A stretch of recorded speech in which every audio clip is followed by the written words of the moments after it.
Okay, hi all. Welcome to my kitchen. Today is Wednesday. It is November 15th.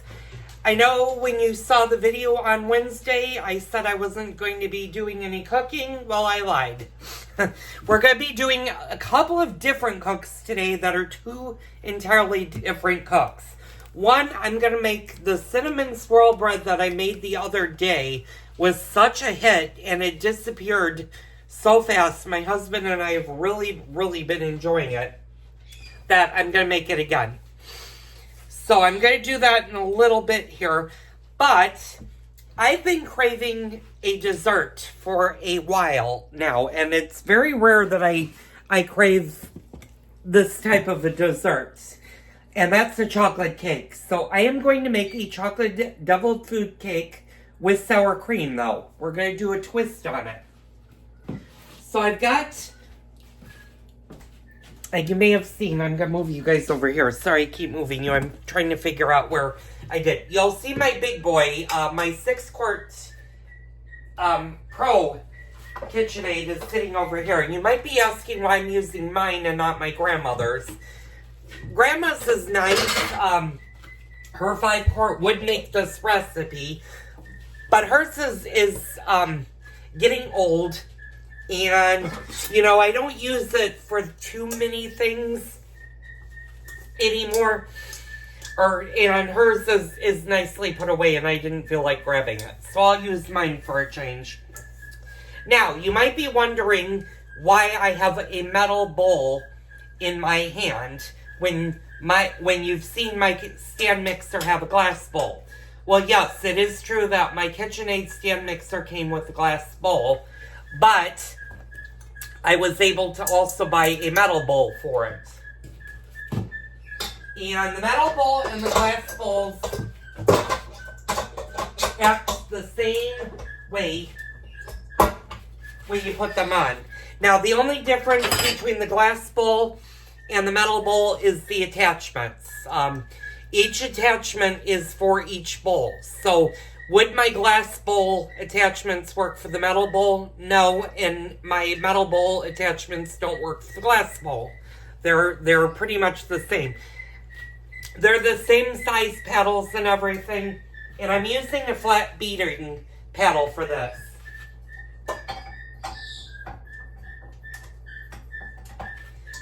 And yes, you're hearing Kona bark upstairs. He knows I need to feed them and do a few things with them later on, which I'll do. So this is actually the glass bowl to my mixer. I washed it. I'm just going to flip it over so it can dry for a while. We're not using the glass bowl today. We're using the metal.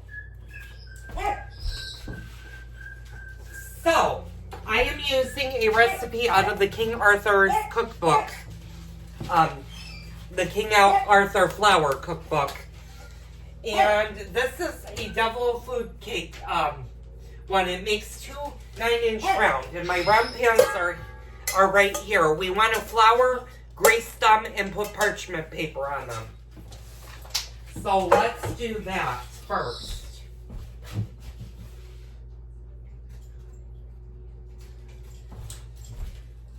So the first thing you want to do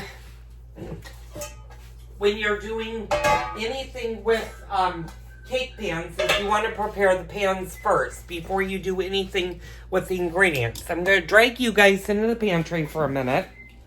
Hopefully my floor is pretty clean. The dogs have been pretty good today. Yeah, Kona is just happy up there, and I have my parchment paper. Oh, one thing I forgot to bring, and I'm glad I remembered it, is you're going to need cocoa powder because we are doing a chocolate cake. And we're going to be doing a chocolate cake with a chocolate buttercream frosting on top. So, the first thing we're going to do is let's grease our pans. And it's very important to grease any type of a cake pan. If you don't grease a cake pan, what happens is the cake batter will stick to your pan and it'll be next to impossible to get your cakes out of their pans.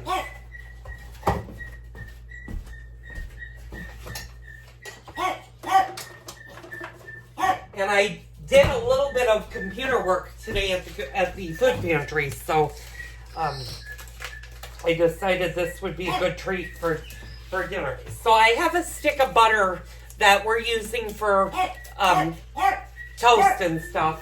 Edward, stop barking. So we're just gonna butter the entire bottom of the pan.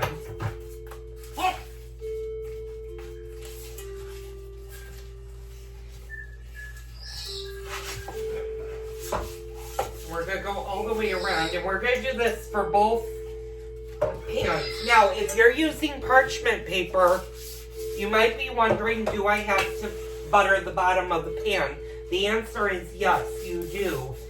If you don't butter the bottom of the pan and just put parchment paper in, sometimes what will happen is you will have batter that will seep underneath the parchment paper, and therefore it will glue your parchment paper to the bottom of your pan. So I'm going to show you guys a trick that I learned when making a cake. We're just going to go all the way around. And you don't have to be literal. You also don't want to use spray and spray your cake pans. I don't recommend that. So with parchment paper, what I do is I take out a roll.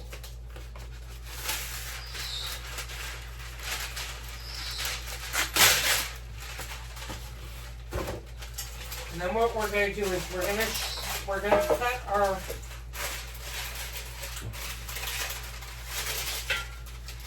that over there. And you want to get a marker, and you're just gonna mark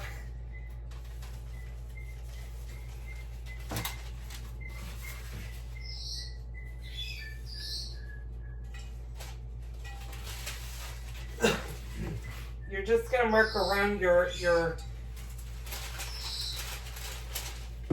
cake pan.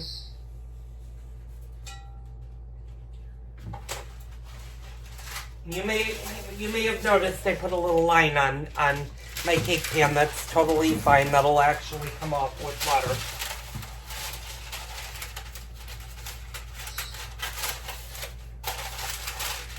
You just want to be careful when you're cutting out parchment paper.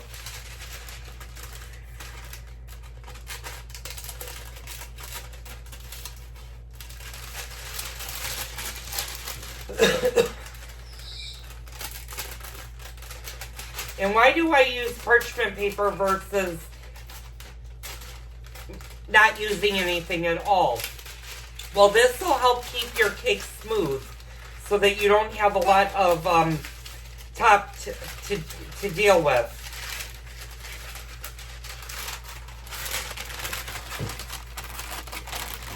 It's going to take me a minute to roll this out, or to cut this out.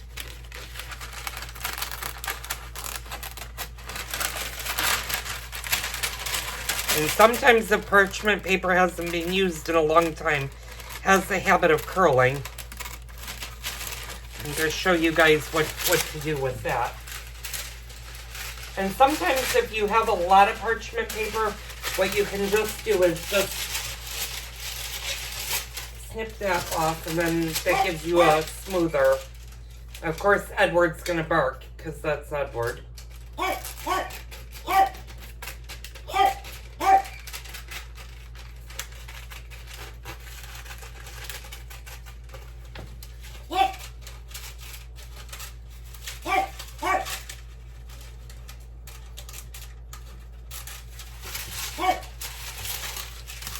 So now that you have your first circle, you can go ahead and grab your parchment paper back. And this time you don't have to use the cake. You just have to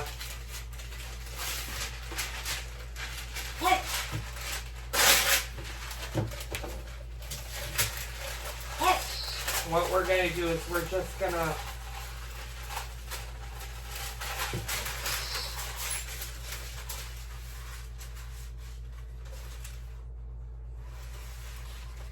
we're just gonna hold this, and let me grab my scissors, and we're just gonna cut out the other circle.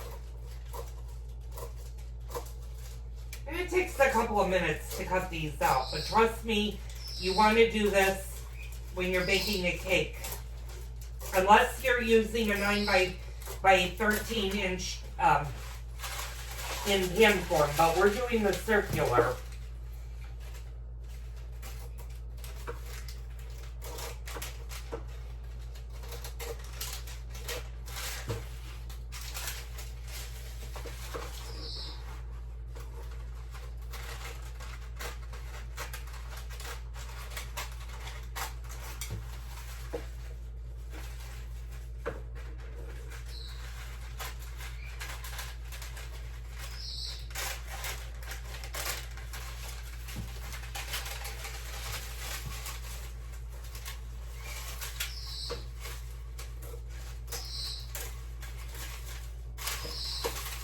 And again, if your paper gets in the way, just cut some off, and that'll give you a better way of going around.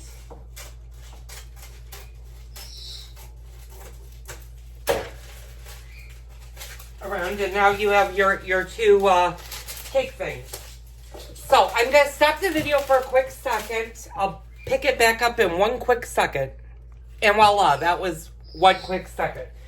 So, now that you have your two sheets, what you're going to do is you're going to put one side in the butter side. And you're just going to flatten it out.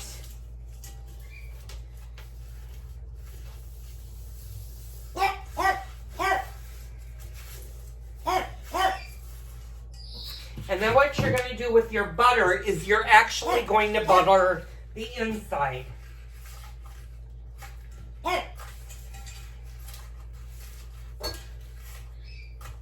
Now I suggest you butter the parchment paper once it's inside the cake pan because it's really hard to do when it's out. But you can also, if you have really steady hands, you can also butter this. But a lot of times what happens is it rips. And you want it to be nice. So I'm just gonna take my butter and I'm just gonna go all over the parchment paper.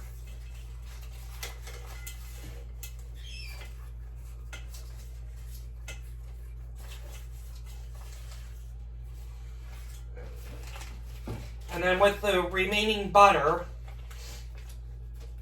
just gonna put that back. I'm gonna fold that up. And then I'm going to put this back in the refrigerator because you can still use that for toast and stuff. So now that the pans are buttered, now we need to lightly flour them. And I'm sorry I was off camera for a second. So I'm going to go get our flour. I'm going to put my scissors away first.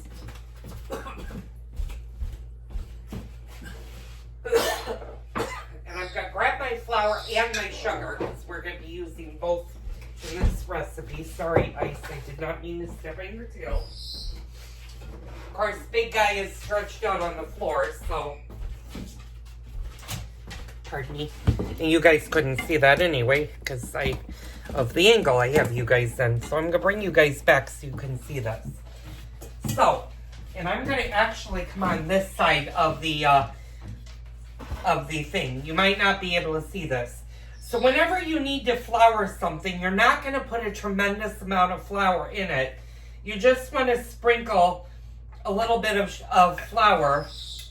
And then with your hands, what you're going to do is you're just going to take your flour and you're just going to make a circle, and you want to make sure you also flour the sides of your cake pans.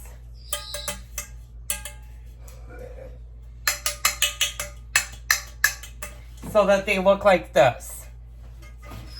Now with the remaining flour, what I like to do is I just dump it into the other cake pan. We need a little bit more in here. Perfect, I need a little bit more flour, period. Okay, that's good. You're just going to do the same thing with this cake pan. You just want to make sure you go all over. And then also make sure you do the sides. And you can do this over a bowl. You can do this over the sink. And I'm going to move you guys over to the sink. You could do it over a trash can. You just want to be careful that you don't hit your pan so hard that you knock the parchment paper out.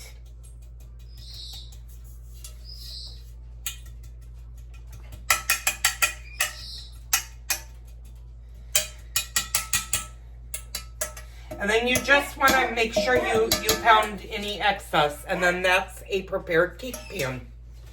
So now that your cake pans are all prepared, move them off to the side because you're not going to use them for the next couple of minutes.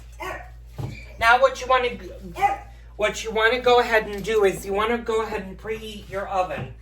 And this is going to cook at 350 degrees. But before I do that, I just remembered I have bread that is drying in the oven.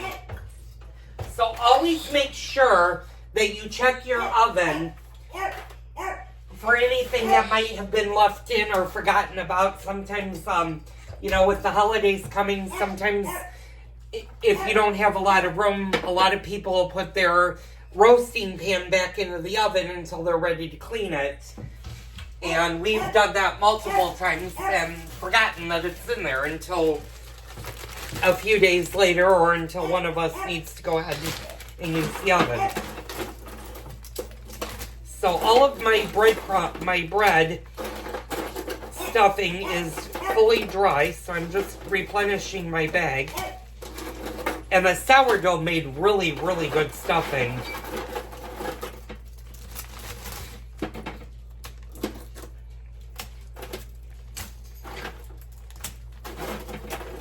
Speaking of which, since this is going to post on Thursday instead of on Wednesday, the day that it's filmed, you want to make sure that you guys now have gotten your list for your Thanksgiving Day dinners and that you're thinking about going grocery shopping. You're going to want to shop either Thursday, Friday, or Saturday. Don't put off your shopping for Monday or Tuesday because that's when the stores are going to be at their busiest. It's also when a lot of people are going to have a headache because they're stuck in the grocery store Monday and Tuesday when they should have gotten all of that done over the weekend or even the week before and should be baking. So if you haven't already done your shopping list, start doing that. And since this will post on the Thursday before, it's 1 week before Thanksgiving by the time you see this. If you're going to do a large turkey, today is the day you want to buy that large turkey. And we're talking turkeys that are more than 25 pounds. Today is the day you want to buy it to give it enough time to fully defrost in your refrigerators. Now, a lot of people don't buy 28, 29, 30-pound turkeys, but if you're one of those, and I'll raise my hand, I am one, I would be buying the turkey today. You can also, now that it's 1 week out, now go ahead and start buying any canned stuff that you're going to need for Thanksgiving. AKA if you have your stuffing, your canned pumpkin, your cranberry sauce, if you do it in the can. You want to buy those now. You can also go ahead and now start to buy your potatoes. Your bagged potatoes can be purchased today. Your fresh vegetables, if you're going to do salads or if you're going to do fresh vegetables, those should be purchased over the weekend or the Monday before. I always like to have one day, and it's usually the Monday before the holiday, as a I forgot something day. So if you have to go in the grocery store you can run in for one specific item. You're not trying to buy the entire Thanksgiving holiday where you're apt to forget other things. And then come Thursday, you're in a panic mode because all of the grocery stores aren't opened. So I'm just finishing putting my bread in here.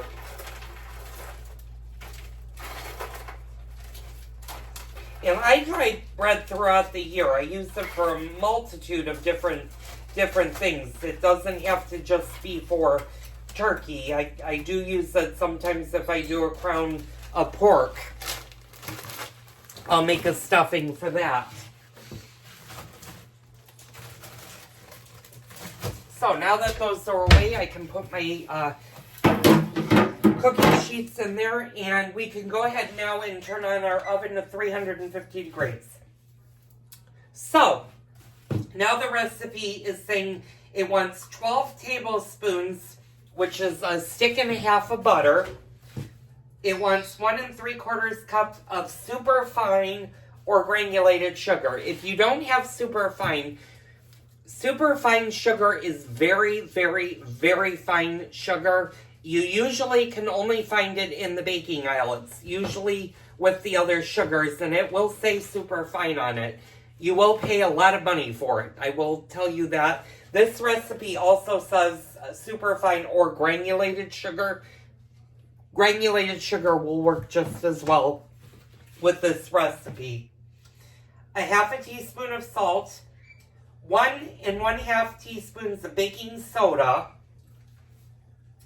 2 teaspoons of vanilla extract, and use pure vanilla extract if you're baking a cake. 2 cups of unbleached all-purpose flour, 3/4 of a cup of natural cocoa powder. Now, we're going to do natural cocoa powder, and we're going to do the unsweetened. You want the unsweetened and not the sweetened. And then it uses 1 1/2 cups of milk or water. We're going to use 1 cup of milk, and the other 1/2 cup we're going to do as the sour cream, and that's going to make this cake even moister than it is.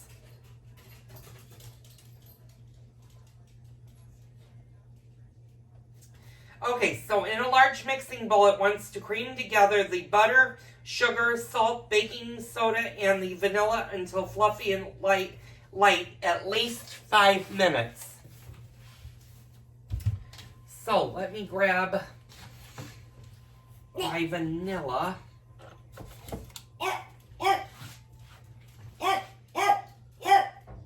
Ooh, that's expired. Okay.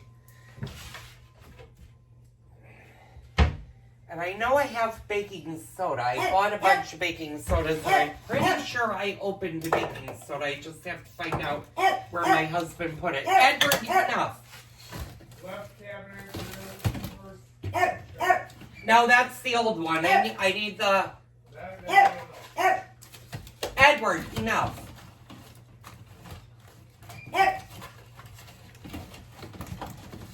Okay, you might be wondering why I'm grabbing things while I'm grabbing my pure vanilla extract. Even though I have a big bottle, I still have the little bottles that I need to use, and they're a little bit older. Oh, here it is. I found it. It got shoved all the way in the back. Gonna have to take responsibility for. So sorry, my husband just is turning on his TV or computer. Huh? So we're gonna cream together the butter and the sugar. So that's 12 tablespoons. So that's a stick and a half of butter. And we're using salted butter. You can use unsalted if you'd like. So.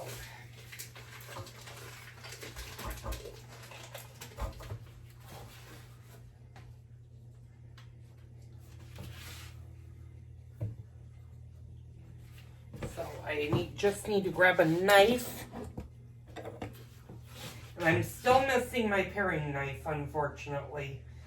We have not been able to find it, so I think my paring knife ended up in the garbage.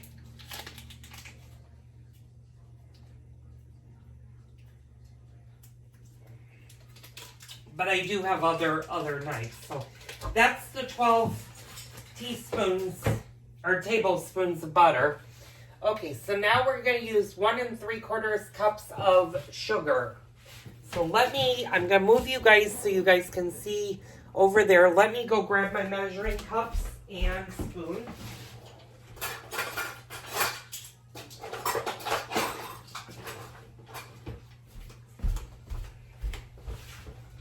And while I'm over here, I might as well grab a knife.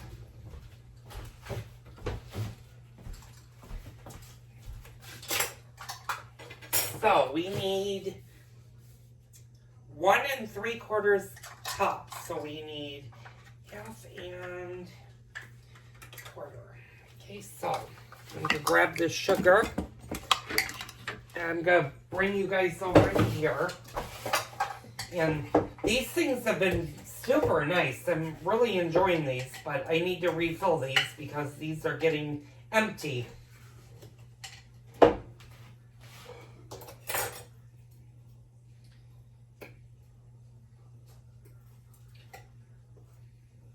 So that's a quarter.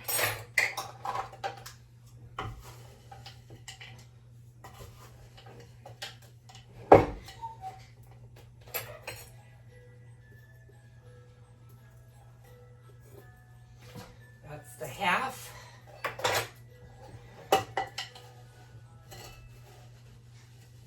And now what we need to do is do the 1 cup.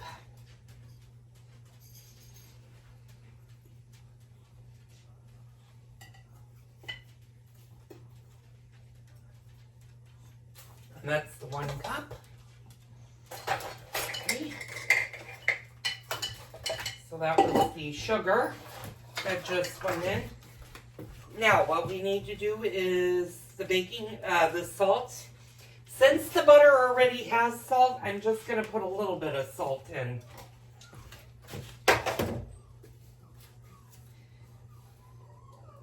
Okay, so the butter, sugar, salt, baking soda is 1 1/2 teaspoons.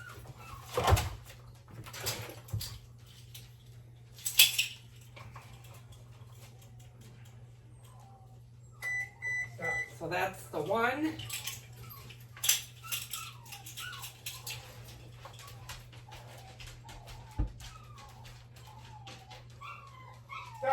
And 1/2 teaspoons of baking soda and vanilla. So vanilla is 2 teaspoons of vanilla. You're hearing Cullen whining because he wants to go UT. Or wants his daddy to play with him.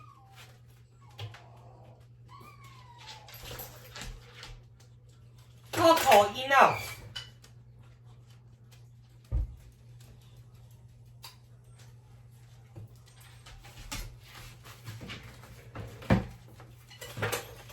So we're just going to add the 1 1/2 teaspoon, or the 2 teaspoons of vanilla.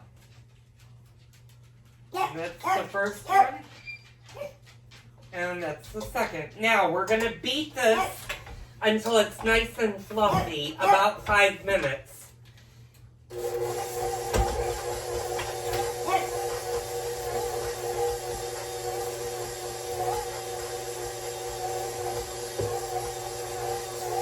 And it'll take about 5 minutes for it to fully go. I'm going to stop the video. I'm going to let this go for 5 minutes. I'll be back in a few minutes.